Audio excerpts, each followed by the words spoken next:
you have an interest in horses and love learning more about horses, the horse industry, teaching, or even managing your own horse business, then you're in the right place.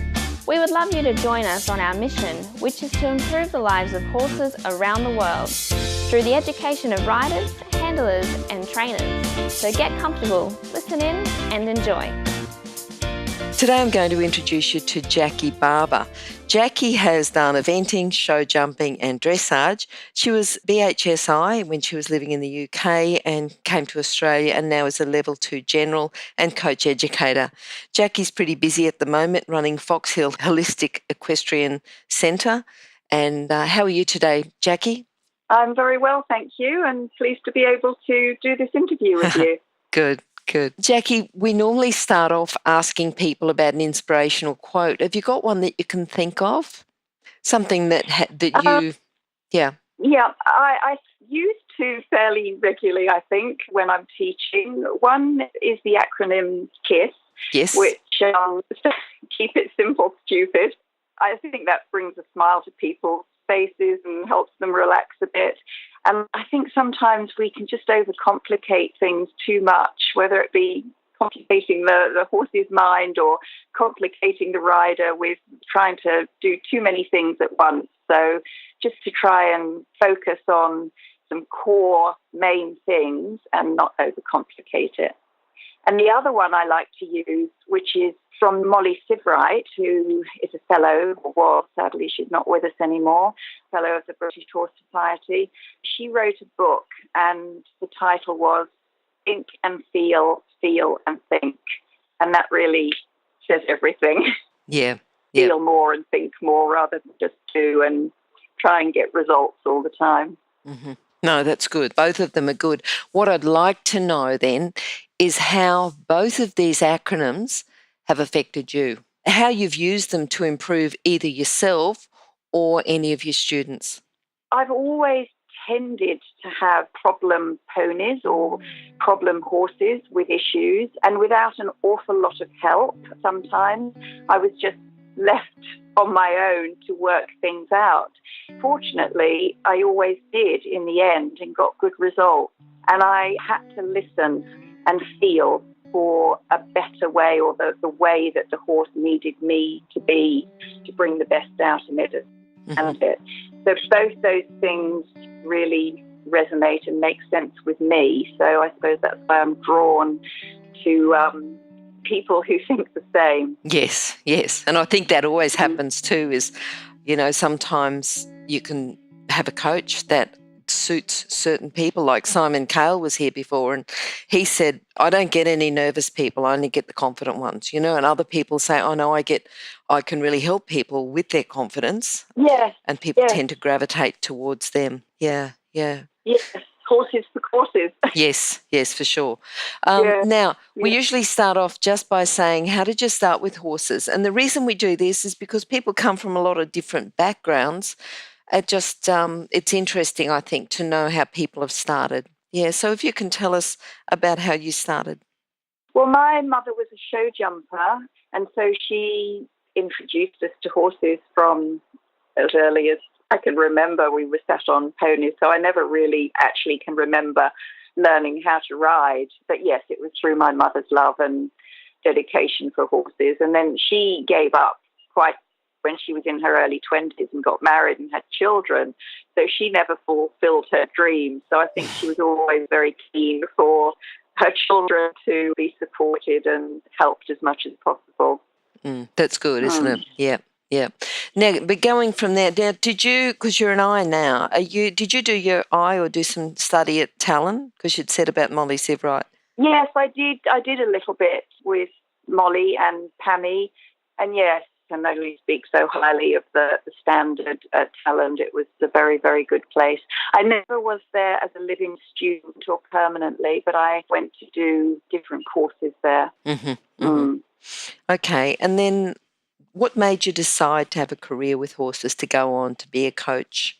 I think I just decided really when I was trying to work out what to do. I'd done a secretarial course and I'd done a bit of travelling, and then I was thinking of doing a cordon bleu course, and I wanted to be a school teacher because I had natural patience, and I like people and I like children. And then I just sort of worked out, well, I'll just put the two together and get qualified to teach in riding. And that was the start of it, and I never looked back. But I thought I knew quite a lot when I went to train for my AI, and I thought, well, I'll just get my AI and then I'll be able to teach. And it made me realize how much I didn't know. So then I just kept studying and training and working until I got my eye, and sort of satisfied me, I suppose. I think a lot of people go through that stage where you think you know everything and all of a sudden you realise you don't know much at all, you know? Yes, you're a confident teenager and won everything on ponies and, anyway. Definitely. And I think, it's happened with me. I've just thought, and I was the same. I did my AI and I thought, oh, no, I'll just breeze through this. I'll just do it, and didn't, of course, and then you just think you're going to do really well. And then you see it again in people, people you teach. Oh, yeah, I'll just do that. And they've got a little way to go. But, you live and learn. Yes. Yeah.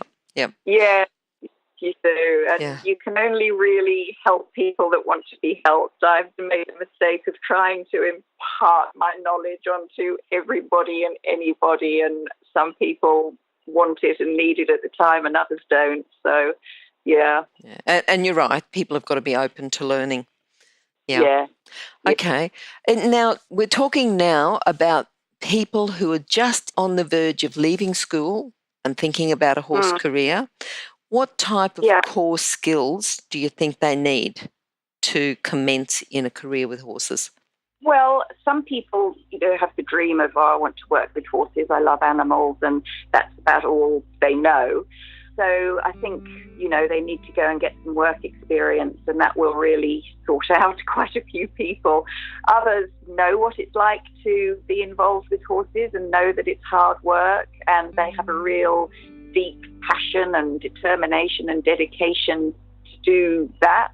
And so I think that is really necessary. They have to know exactly what's involved with the hard work and sometimes the long hours and the disappointment and all the ups and downs that go with it. It's not an easy profession or an industry, so dedication and passion, I think, to work hard. Okay. Yep. All right. Now, we talked about people who've influenced you. You've already talked about Molly Sivrite. Monty Roberts. Yeah, would you like Monty to talk Roberts. about how Monty's influenced you? Because Monty was earlier on, he was in episode 3, if anyone would like to go back and listen to it. But tell us how Monty's influenced you. Well, just his philosophy.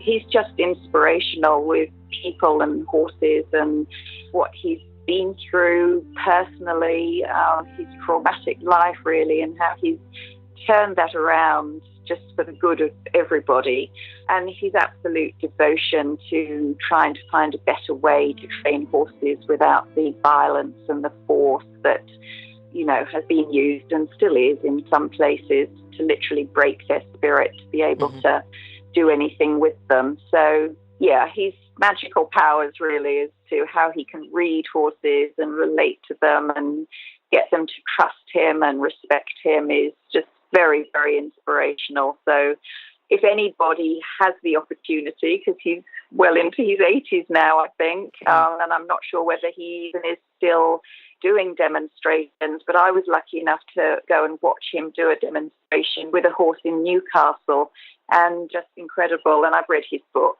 And All right. And what about Captain Mark Phillips? Yes, I was lucky enough to have some lessons with Captain Mark Phillips for cross country. And I think he's really gone under the radar an awful lot. That's probably by design. He's quite a shy person. But when he's working with people on the horses, he's just forgets who he is and what he's doing, and his passion just comes out, and he's quite incredible. A lot of people never realise that he won badminton 4 times, which is not a mean feat. Yes. So he's an excellent horseman. And then for dressage, you can't go past Carl Hester and Charlotte Dujardin and what they've done for dressage. Sure. Yep. Yeah. Yep. And then eventing, Mark Todd is a bit of a hero. Yes, So, yes, he is. Yes, for sure. Yeah. I was going to say, Mark Phillips, what did you get? You know, like I know he's a great teacher. We used to yeah, get him out a fair bit for the squad schools. So what I particularly liked is he'd say, do this, and he'd give you a whole lot of instructions, but he didn't really. He'd say, these are the things I want you to focus on the approach, these three things over the fence, and these three things on the departure. So even though he was throwing you a lot of things, he still broke it down, and he just, yes, instead of yes, thinking yes, this one thing on the approach, this one thing over the fence, this one thing on the departure, he said these three things, because you can think about three things at a time. So he'd throw 9 things at you, but still expect you yes, to do it all perfectly, of yes. course. Yeah. Yeah. He was quite a taskmaster, wasn't he? Oh, He for really sure. For got sure. results. Yep. Yes, Yep. and he meant business, and he wanted results, and he got them. Oh, So yeah, I think he was very good. professional. Yeah, very professional. Yep. Very. All right. Now, horses that have influenced you. You've got one that Mark was helping you with to go to a 3-day event. Is that the one, or? Yeah, well, he was a funny little horse. He was not your typical eventer, really. He didn't have naturally good paces. He wasn't a natural athlete. He was just a very, very genuine, hard-working little horse that would try his heart out for you. So Mark Phillips was actually quite disillusioned, I think, when he saw us working on the flat. But we sort of went to the top of the class when we started jumping. So yeah, the horses can surprise you, and sometimes it is their heart and their temperament that will shine through sometimes, rather than the horse that doesn't have the temperament that has all the ability, because I've had those too. So a trainable temperament sometimes can go further than all the natural ability. Yep, for sure. And what about your proudest moment? What do you think your proudest moment's been? Oh, I honestly haven't got one really proud moment. I think there's just so many, and it can be as small as leading a disabled ride around, and they've just got joy written all over their face because they can feel and smell the horse and feel the breeze on their skin. And, that can just be a proud, wonderful moment that you can actually give that to somebody. And then it can be breeding your own horse and training it and, winning an event. And that's incredibly proud. So many, many things that keep happening. That is why I suppose we keep going. That's right. Because there's so many proud moments to have and to look forward to. I think that's really good. A lot of athletes in a lot of sport, they reach their peak and then they say, oh, well, I'm over it now. Whereas I think with riding, you have a horse that reaches its peak and may have a little bit of age or may become unsound, but there's always another horse that you can use to keep going and to give you the inspiration to keep going. Yep. Yes, and they're all so different that, every single horse teaches you something new. So, yes, it is never-ending. It's a never-ending learning curve for everybody, as long as you're open to listening to, getting the feedback from them. Because at the end of the day, very often they are your best teachers. Okay. Look, what I'd like you to do now is put on your coach's hat or your instructor hat. Think about a problem that you see reoccurring again and again and how to fix it. So can you talk to us about that? A lot of people come to me and say, oh, my horse bucks. My horse won't be caught. My horse won't jump. My horse does this. My horse does that. And it's sort of, all about the horse. And I try and get people to think, well, look, it's a partnership. Sometimes if you just improve on how you think about something, how you're riding, your balance, your position, maybe it's the saddle, maybe it's the way the horse is kept or the diet. That's why I like the holistic approach. Then usually you can make huge inroads into the horse and rider partnership and what they can get from each other once you can get them working together instead of the rider just thinking this is a vehicle to get a result. So I try and get people to think about what they're doing and the influence they're having on the horse and to think about things from the horse's point of view. Yeah. Because they're misunderstood a lot. Yes, yes. So having a bit more empathy for the horse, and it's a change in the thinking rather than changing a position correction or a training correction. It's a training of thinking with the partnership. Yeah. Yep.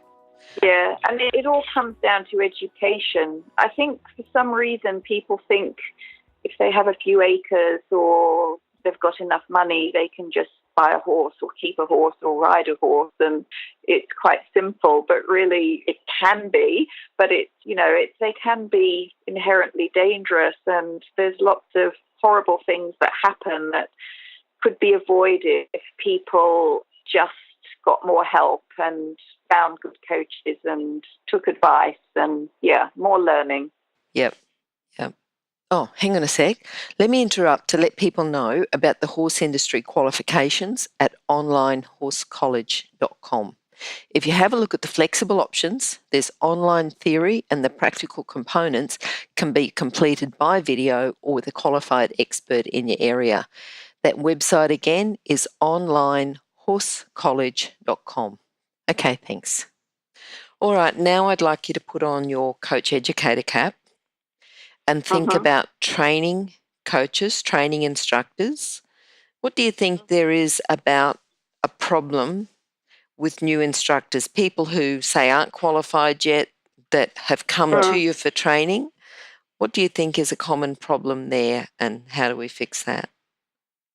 Along the same sort of lines, they have to not just try and get results at any cost.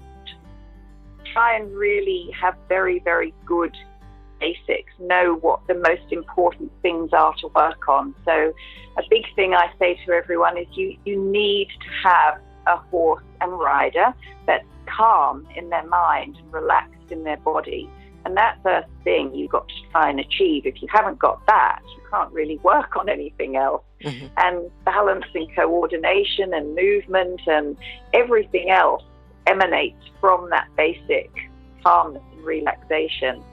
So I see people not being patient enough, trying to get the horse in an outline too quickly, too early, and therefore they're putting pressure on riders and horses instead of just focusing on some good core basics. Okay. All right. Jackie, what about a book? Have you got a book that's helped you within your journey that you could recommend for people to read? Yeah, lots of books, really. As I said earlier, Monty Roberts' books are just fabulous reading, whether you're really into horses or not. Also, Jenny Pittman, who was or is, no, she's not anymore, she's retired, but she has made history because she was the first female horse trainer, and she's trained Grand National winners, and she's got a fantastic autobiography, which people can learn so much from that. Mark Todd's written an autobiography, which is very good reading. And Molly Sivright's book, Thinking Riding, or, So think and feel and think, yep. Yes, that's it, Yes. Yeah. So, yes, all of those I love, and many more. Okay, Jackie, what are you looking forward to? Well, the future. I'm probably not competing much now, but I still really love teaching and schooling horses.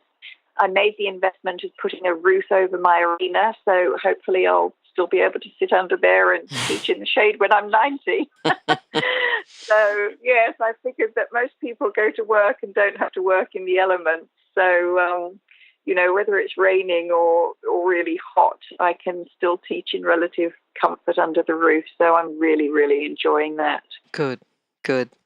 All right. Now, what I'd like you to do is to, before we say goodbye, is to sum up your philosophy into a lesson today.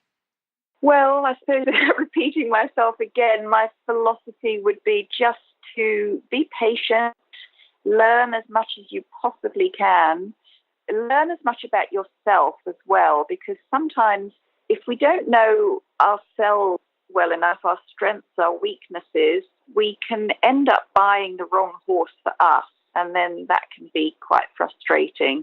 So know yourself, get as much help as you can, to avoid unnecessary accidents and frustrations, and just be patient and have some goals and just step by step reach those goals. Okay, that's good. All right. And Jackie, how can people contact you? Yep, my phone number is 0416 122 259. My email is Jackie, Jackie, Barber, Barber, at bigpond.com. And the website is Fox Hill Equestrian. Okay. Is that .com or .com.au? .com. Okay, perfect. All right, and we'll put those on your show notes page at Horse Chats, which is horsechats.com/Jackie Barber. All right, thanks very much for your time today, Jackie. It's been wonderful talking to you, and hopefully talk to you again sometime.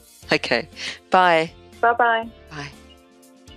Oh, wait, before you go, if you're an equestrian coach or a riding instructor, or even if you aspire to be one, have a look now at the free video series for horse riding instructors. It's on horsechats.com. Remember that our comments and instructions are general in nature and do not take into consideration your individual horses or your individual ability and circumstances. If you enjoyed this podcast, then please leave your comment below.